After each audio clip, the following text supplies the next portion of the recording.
Dans le Saint-Coran, Jésus, que la paix soit sur lui, est appelé Al-Masih, le Messie. Cela seul témoigne de son statut particulier. Il n'est pas un prophète ordinaire, mais un prophète choisi par Dieu pour un dessein unique. Le Coran affirme que Isa est né de la Vierge Marie, un miracle de Dieu. L'histoire de sa naissance est une preuve de la puissance de Dieu.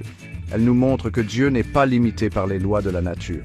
Le Coran honore Marie, la mère d'Isa. Elle est décrite comme une femme pure et pieuse. Son histoire témoigne du statut élevé des femmes croyantes en l'islam. Les prophètes précédents ont annoncé la venue d'Isa. Cela montre que sa venue était un événement important dans le plan de Dieu pour l'humanité. Dieu a accordé à Isa le pouvoir d'accomplir des miracles. Ces miracles étaient la preuve de sa prophétie et du pouvoir de Dieu agissant à travers lui. Isa guérissait les malades, il a guéri les aveugles et les lépreux, montrant la miséricorde de Dieu envers ceux qui souffrent. Il a même ressuscité les morts. Ce miracle extraordinaire confirme le pouvoir absolu de Dieu sur la vie et la mort.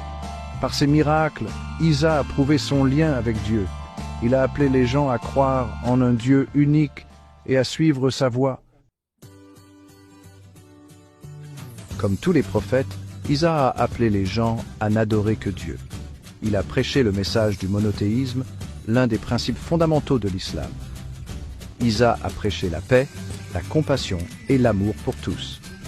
Ces valeurs universelles sont partagées par tous les prophètes, d'Adam à Mahomet, que la paix soit sur eux. Cependant, la vie et le message d'Isa avaient des éléments uniques. Sa naissance miraculeuse et son ascension au ciel le distinguent des autres prophètes. Le Coran désigne Isa comme la parole de Dieu. Cela souligne son statut divin et la nature divine de son message. Le nom de Messie signifie le roi attendu. Cela indique la royauté d'Isa dans sa nature divine. Le Coran identifie également Isa comme l'Esprit de Dieu, ce qui signifie qu'Isa est l'Esprit de Dieu, confirmant ainsi qu'il était plus qu'un simple prophète. Il est divin. L'unicité d'Isa, telle que décrite dans le Coran, devrait ouvrir les yeux à tous sur le fait qu'il n'était pas seulement un prophète, mais bien plus qu'un prophète. Ces miracles nous rappellent que rien n'est impossible à Dieu. La vie d'Isa est un rappel à mener une vie de service et de compassion. Nous devons nous efforcer d'incarner les valeurs qu'il a prêchées.